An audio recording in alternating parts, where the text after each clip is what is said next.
Hello viewers, আসসালামু আলাইকুম। আজ আমি রান্না করে দেখাবো একটি চাইনিজ ডিশ। আমার আজকের রেসিপিতে থাকছে প্রন চিলি।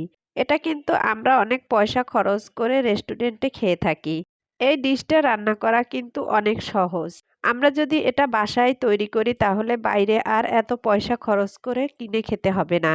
আসুন তাহলে দেখে আসি কত সহজেই এই মজার ডিশটা বাসায় তৈরি করা যায়। প্রন চিলি তৈরি করার জন্য প্রথমেই আমি এখানে কিছু চিংড়ি মাছ নিয়েছি। চিংড়ি মাছগুলোর উপরের খোসা ফেলে দিয়ে ভিতরে যে রগটা আছে সেটাও কিন্তু আমি সুন্দরভাবে ফেলে দিয়েছি। তারপর ভালো করে ধুয়ে পরিষ্কার করে নিয়েছি। চাইলে আপনারা চিংড়ি মাছের মাথাটাও ফেলে দিতে পারেন, কিন্তু আমি ফেলে দেইনি। এভাবে করেও নিতে পারেন। আর অবশ্যই চিংড়ি মাছের পানিটা ভালো করে ঝরিয়ে নিবেন। এখন এর মধ্যে দিয়ে দিলাম 1 টেবিল স্পুন কর্নফ্লাওয়ার। হাতের কাছে কর্নফ্লাওয়ার না থাকলে আপনারা ময়দাও দিতে পারেন। আর দিয়ে দিলাম হাফ টেবিল স্পুনেরও কম কালো গোলমরিচের গুঁড়া। সামান্য পরিমাণ দিয়ে দিলাম লবণ। লবণটা একটু বুঝে দিবেন, কারণ এর মধ্যে আমি সয়া সস দিব। সয়া সসে কিন্তু প্রচুর পরিমাণ লবণ থাকে। 1 স্পুন দিয়ে দিলাম লাইট সয়া সস। এখন একটি চামিচ দিয়ে ভালো করে চিংড়ি মাছের সাথে সব উপকরণ মাখিয়ে নিব। এই প্রন চিলিটা রান্না করা কিন্তু খুবই সহজ। এবার ঢেকে একটা সাইডে রেখে দিব 10 মিনিটের জন্য। 10 মিনিট পর চলে এসেছি ভাজার জন্য। চুলায় একটি কড়াইতে পর্যাপ্ত পরিমাণ তেল গরম করে নিয়েছি। এখন এর মধ্যে আমি এক এক করে চিংড়ি মাছ দিয়ে দিব। চুলার আঁচটা কিন্তু মিডিয়ামের চেয়ে কম রাখতে হবে। চিংড়ি মাছগুলো দেয়া হয়ে গেলে অপেক্ষা করব একটা সাইড হয়ে যাওয়া পর্যন্ত। চিংড়ি মাছগুলোর একটা সাইড ভাজা হয়ে গেছে, এবার আমি উল্টিয়ে দিব। এই সাইডটাও আমি এরকম লাল করে ভেজে নিব। এটা রান্না করতে কিন্তু সময় খুব কম লাগে, তাই চিংড়ি মাছগুলো যাতে 80% হয়ে যায় সেই পর্যন্ত ভেজে নিতে হবে। চিংড়ি মাছগুলো ভাজা হয়ে গেছে, এবার আমি তুলে নিব। এই একই তেলের মধ্যে আমি বাকি চিংড়ি মাছগুলোও ভেজে নিব। চুলায় অন্য একটি কড়াই গরম করে দিয়ে দিলাম 1/3 কাপ রান্নার তেল। তেলটা যখন গরম হয়ে যাবে তখন এর মধ্যে দিয়ে দিলাম 1 টেবিল স্পুন রসুন কুচি। আর 1 টেবিল স্পুনের কম দিয়ে দিলাম আদা কুচি। এখন আদা আর রসুনগুলোকে একটু নাড়া দিয়ে তেলের সাথে মিশিয়ে নিব। মিশানো হয়ে গেলে দিয়ে দিব পেঁয়াজ।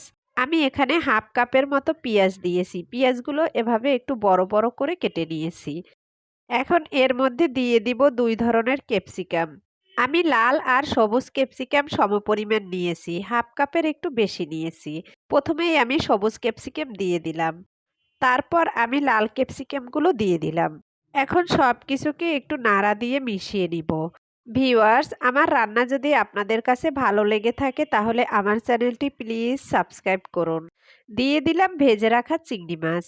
এই রান্নাটা কিন্তু অবশ্যই হাই হিটে করতে হবে। এখন চিংড়ি মাছের সাথে সব মশলা 2-1 মিনিট কষিয়ে নিব। 2-1 মিনিট কষানো হয়ে গেলে এবার আমি বাকি মশলা অ্যাড করব। 1 টেবিল স্পুন দিয়ে দিলাম সয়া সস। 2 টেবিল স্পুন দিয়ে দিলাম টমেটো সস। আর হাফ টেবিল স্পুন দিয়ে দিলাম টেস্টিং সল্ট। হাফ টি স্পুন দিয়ে দিলাম ভিনেগার। আর 1 টি স্পুন দিয়ে দিলাম লাল মরিচের গুঁড়া। এবার নেড়েচেড়ে চিংড়ি মাছের সাথে সব মশলা আবারও একটু মিশিয়ে নিব। ভিউয়ার্স, এটা রান্না করা কিন্তু খুবই সহজ। আর আমার কাছে মনে হয় এটা বাসায় তৈরি করলে রেস্টুরেন্টের চেয়েও বেশি স্বাদ হয়। আশা করি আপনারা বাসায় তৈরি করবেন আর আমাকে অবশ্যই কমেন্ট করে জানাবেন। এই পর্যায়ে দিয়ে দিলাম 1 কাপের মতো পানি। এখন আবারও একটু নেড়েচেড়ে পানির সাথে সবকিছু ভালো করে মিশিয়ে নিব। আর হাই হিটে রান্না করে নিব বলক চলে আসা পর্যন্ত। আর এটা কিন্তু খুব বেশি সময় রান্না করার দরকার নেই, তাহলে কালারটা নষ্ট হয়ে যাবে।